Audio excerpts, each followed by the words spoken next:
You're listening to 1059 The Region, and this is Health is Wealth with Dr. Mike Carrozza. I'm station manager Tina Cortez. Over to Dr. Mike with today's guest. Oh, thank you, Tina. Joining us today is Henry Rollins. He's the founder of the Detox Project, and I'm very excited to talk about this because we're really going to get into, the basis of the premise of this. And so, welcome to the show, Henry. Thank you very much. It's a pleasure to be on. So maybe you can just tell our listeners a little bit about the Detox Project. Obviously, I'm a huge fan. I love the initiative, and a little bit about your work. Sure thing. Yeah, absolutely. So I've been working on the Detox Project with our team for the last 7 years. Before that, I was actually a journalist concentrating on agricultural and health topics all over Europe. But the Detox Project came about because I was a little frustrated by the lack of attention on toxic chemicals and the lack of awareness amongst the general public, not just here in Europe, but in North America and pretty much all over the world. There was definitely a lack of awareness, which is luckily growing at last. And so we concentrated 7 years ago on setting up something which hadn't been done before, which was to enable the general public to test themselves for toxic pesticides and to find out what levels were actually in their bodies. So we worked to begin with the University of California, San Francisco, a little bit with King's College London as well, on setting up methods and different technologies that could be used for testing the general public for pesticide exposure. When we started, it was extremely expensive to test human samples for glyphosate, which is the most used weed killer in the world, and also for most other pesticides. So we aimed to try and get the price down as low as possible so that the public could start testing themselves. And by expensive, it was originally, about 7 years ago, it was costing over $500 per sample to test just for glyphosate, and between $500 and $800 to test for glyphosate and a range of other ubiquitous pesticides. So it was really, really a lot of money, and obviously not open for the public use. And so we've concentrated on enabling different ways for the public to test themselves. And during that process, we also started testing food. So we tested food across the US, the most popular foods off the shelf, and found a lot of contamination, specifically with glyphosate, across lots of different categories, which was fascinating because again it wasn't at that time public knowledge. So we did that, and from that point, lots of brands, food brands, supplement brands, started getting in touch with us and saying, "Look, we have clean supply chains. Can we please find a way to promote the fact that we're the rare brands that are doing a good job?" And so we set up glyphosate residue-free certification 2 years ago, which is now the third fastest certification growth-wise in North America. So, yep, the awareness is growing, as I said, so all is good. Now, Henry, before we talk specifically about testing ourselves, can you tell us about your own upbringing, your own history? Where did this idea, this inspiration come from? Sure. So my family has been involved in campaigning and, let's say, expertise in toxic chemicals for the last 100 years. So it's gone back 4 generations. We've first started concentrating through my great-grandfather on fluoride. He was a chemist. He actually invented the neon light and discovered, along with a team, the argon gases. And he realized that there was a problem with the fluoridization of water. which he campaigned against a lot and got the levels of fluoride that was used in water down quite a long way. And my mother has worked for a long period of time on issues surrounding GM crops in the UK, specifically in Wales. So I was brought up in this surroundings. I'm actually from an organic farm myself, a family farm, and so it was a kind of natural step to move into trying to create as much awareness as possible, because it was obviously there was awareness surrounding GMOs, but there was a lack of awareness surrounding the chemicals that are used with GMOs, specifically glyphosate. So that's what I've been concentrating on.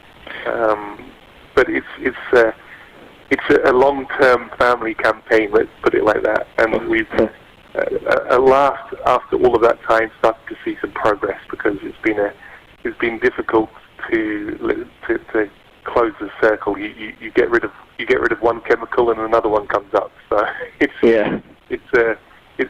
a constant problem, and I think the only way of getting through that problem is to create mass public awareness, and therefore for there to be non-chemical alternatives to the systems that are currently being used and the products that are currently being used.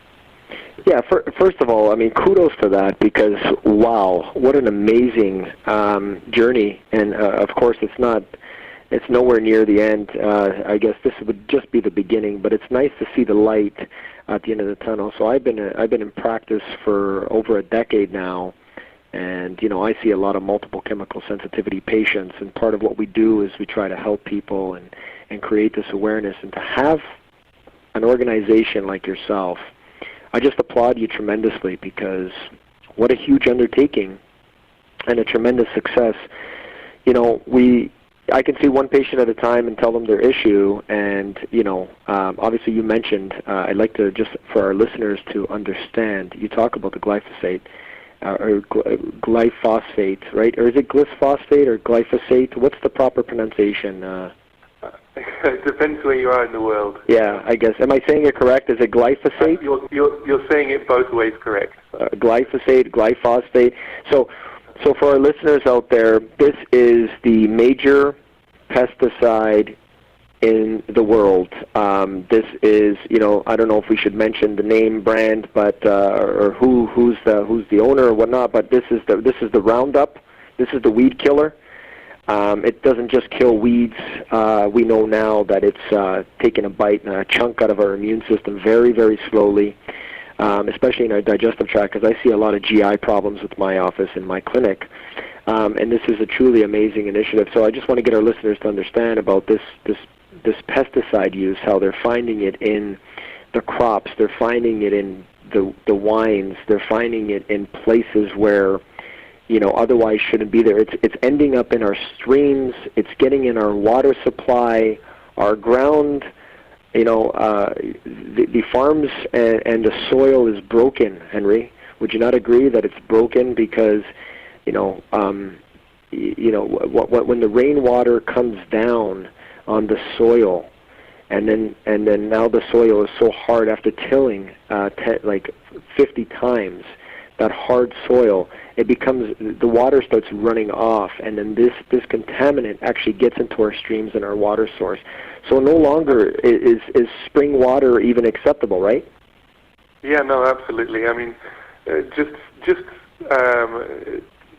glyphosate really is the base chemical of industrial agriculture. So it's amazing that pretty much all of the, let's call them bad agricultural systems globally, are based on one single chemical. And the model has been set up in a couple of ways. One is that most monocrop systems, which mean that you plant the same crop every year in the same ground, are based on the use of this weed killer. It's very easy to use for the farmers. It clears weeds very, very simply for them.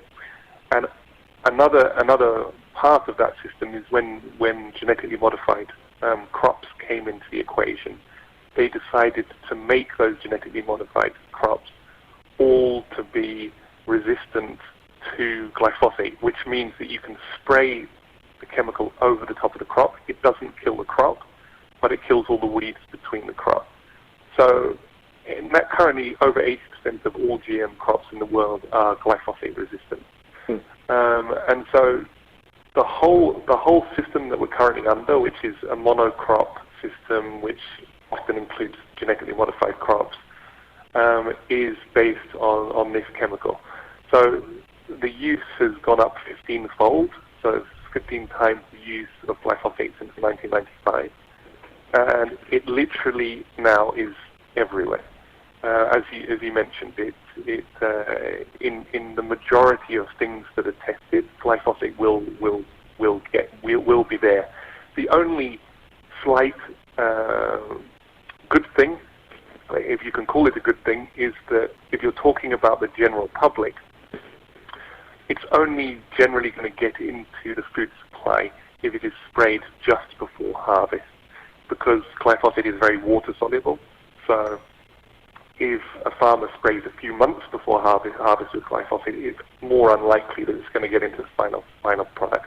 However, and especially in Canada, a lot of farmers on oats and wheat spray glyphosate within the 2 weeks just before harvest, because it dries the crop out and it makes it ripen quicker.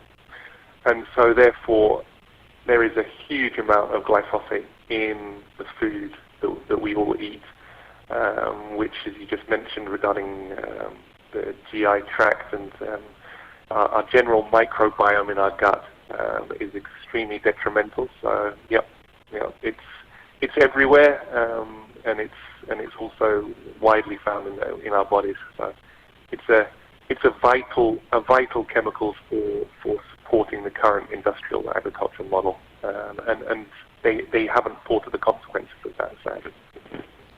And you say it's everywhere. What then does the average consumer do about it? Sure. I mean, when I say it's everywhere, it's pretty much in our water supply to a certain level. Luckily, not too much in our drinking water because of the way that the drinking water is filtered. So that's at least a good thing from the testing we've done all over the world. There's not that much in drinking water. There is levels in, as you mentioned, soil, in the vegetation in the fields as well. So it is generally ubiquitous. However, most of that affects obviously the farmers and the farm workers who are actually working in that environment. Consumers can basically cut the levels of glyphosate that they consume by avoiding products that are pre-harvest desiccated or pre-harvest sprayed. And they can either do that through looking for the certification that we set out, which is glyphosate residue-free certification of products, or by avoiding completely those products that are desiccated. And just to give you an idea of what those products are, we're looking at GM soybeans, wheat, oats, and pretty much all legumes and pulses, so your lentils, beans, and all sorts of other products, but also things like potatoes as well. Baked potatoes are also desiccated. So it's difficult as a consumer currently to avoid glyphosate through the food that you're eating, which is the main source in the majority of the population, which is exactly why we set up the certification. But you can do something about it even without the certification, which is avoiding desiccated crops. And to some extent, Henry, of course, I'm a huge proponent of local organic farmers and supporting these farmers. There's a lot of skeptics out there saying, you know what, the organic farmers, it's all the same. I mean, I'm a huge advocate for organic farmers, as I mentioned. So I've actually broke bread with these farmers. I've sat at their tables. I've seen their crops. I understand how they do things. and it's obviously this new world order of regeneration, which is, they believe that they can bring the soils back, even though they're all completely broken in society. But the point is that, shopping organic and having local farmed crops, non-genetically modified. I mean, wouldn't you say that, if you're a consumer, one way to really ensure, to have minimal glyphosates or glyphosates in your body is to do that? Absolutely. So one of the keys here is, as I mentioned, I grew up on an organic farm, and I've always supported the idea of organic farming for the very reason that you can avoid the majority of the toxic chemicals that are in non-organic produce. So it's an obvious step to take. Specifically with glyphosate, I would say that organic is vital. So buying organic and supporting organic farming is a vital step. Sadly, it's not the panacea, and the reason for that is that there are issues with organic supply chains. It's a great step, and to tell you the truth, we wouldn't even have bothered setting up glyphosate residue-free certification for products if organic had covered the whole glyphosate issue. And the reason that they don't is because there's a lack of control, specifically in North America, not so much in Europe, but in some parts of Europe as well. Lack of control of some organic supply chains. Specifically, for example, with pea protein. Pea protein, which is kind of the big in product at the moment, the fashionable product, let's call it, which is the base of products like Beyond Meat and others in the plant-based movement. Pea protein has a massive problem with glyphosate, and that's just purely because there is a lack of control over the supply chain. And just to give you an example of what that means, most of the peas for pea protein are grown in Canada and the northern part of the US. They're then shipped over to China and processed. So 90% of the pea protein is processed in China. It's processed in China. However, there's a massive lack of control of the pea protein that comes back in the form of products back into the US and back into Canada. And so, in fact, we found last year when we tested a wide variety of pea protein that we didn't find any samples of pea protein which hadn't got glyphosate in. And actually, some of the organic had higher levels than in the conventional. And the reason is that no one is controlling the system. And so, when you talk about regenerative agriculture and you talk about organic, it's very, very important that the supply chains are both local and they're processed locally. And you can find that out very easily from most brands that are, if you put a little bit of effort into finding out from the brands that you're consuming, you can find out whether they've got controlled supply chains. So organic is a massive step in the right direction, but sadly it's not 100% the answer yet towards eating glyphosate-free foods. And hopefully that will change, and that can only change with consumers pushing for organic brands to be doing the correct thing in that space. Well, I mean, that's the other issue is the processing. I mean, we know that processed foods, whether they're organic or not, there's going to be some kind of issue with processed foods. I mean, look, yep. You mentioned the biggest ones, the biggest food supplies that have been affected by glyphosates, and we know that soy, wheat, and oats, of course the legumes, but mainly, soy was a big thing for the vegetarians and the vegans. It was a big thing on soy protein. This was huge, and tofu and how this gets but again, when you process these down, there's a whole different step that comes. I mean, the farmer can say, hey, this is organic, but now you're taking it to China and you're mixing it. And yeah, I mean, there's a whole difference between, what's going to happen with the process, and you're just trying to bring it back. And I read that study, Henry, about the the pea protein and how it's the new in thing, and right now, I guess for a lot of vegans and vegetarians, I think the type of food that they have to consume, unfortunately, is going to have to be processed. But the reality is, I'm a firm believer in unprocessed foods. I think that, if you can go to a farm or something farm fresh, or, and you know that a local farm or an organic or non-genetically modified farmer is going to give you a supply of, crops, or whether it's arugula or broccoli or some kind of salad that that you feel good, or some kind of greens, then that, you trust that, because that, again, like you mentioned, that supply chain, where is it coming from? Is it getting distributed? So, that's one of the key things that I think you spoke about that is important for our listeners, is about local. It's about supporting local farmers and having faith in them. And then that whole aspect, are you a fan of the non-GMO verified group? I am. For a few reasons. So, I mean, just to step back on a couple of the points you made, whole food is absolutely the answer to avoiding toxic chemicals. So, if you want to be certain about what you're eating, you should eat whole food that you source directly from local farmers, and that you can have a traceable supply chain, because that is the best traceable supply chain. You can fully trust yourself. Absolutely. To go to the farm and to understand that process.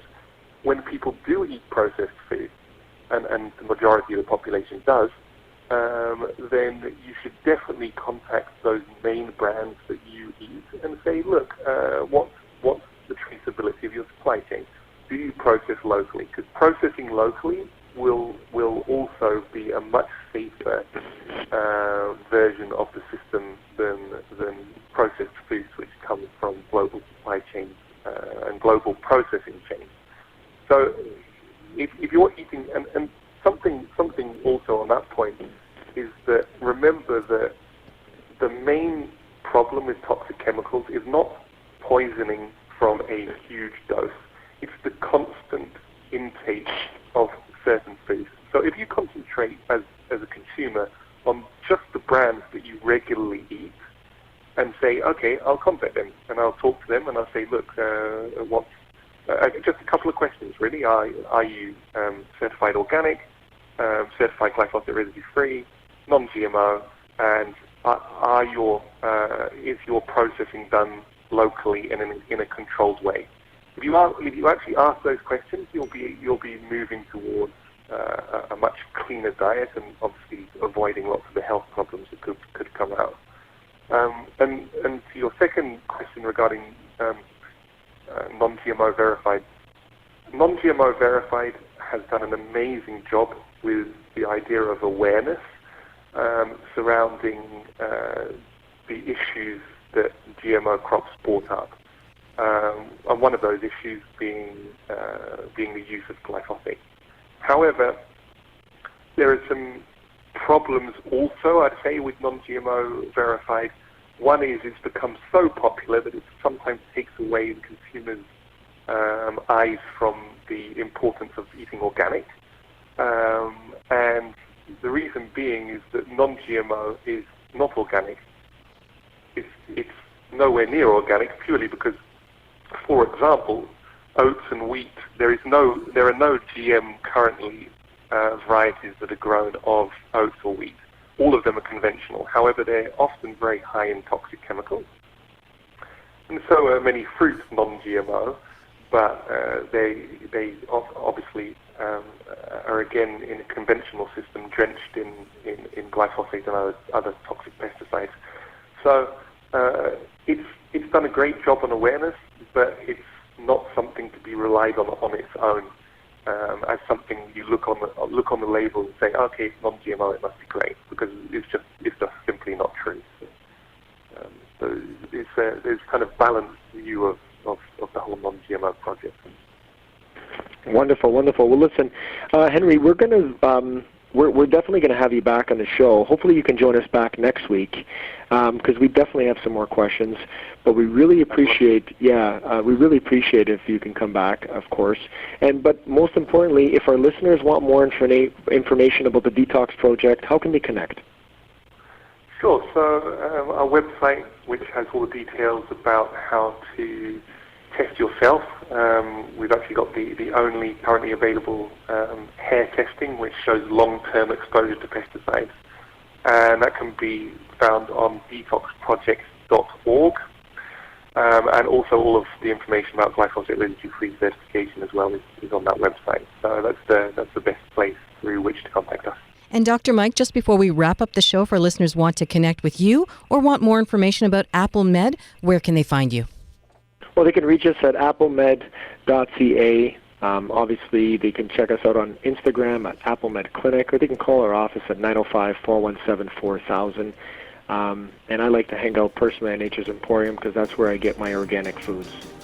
And that's it for us. Previous episodes of Health is Wealth on 1059theregion.com. Thanks for listening.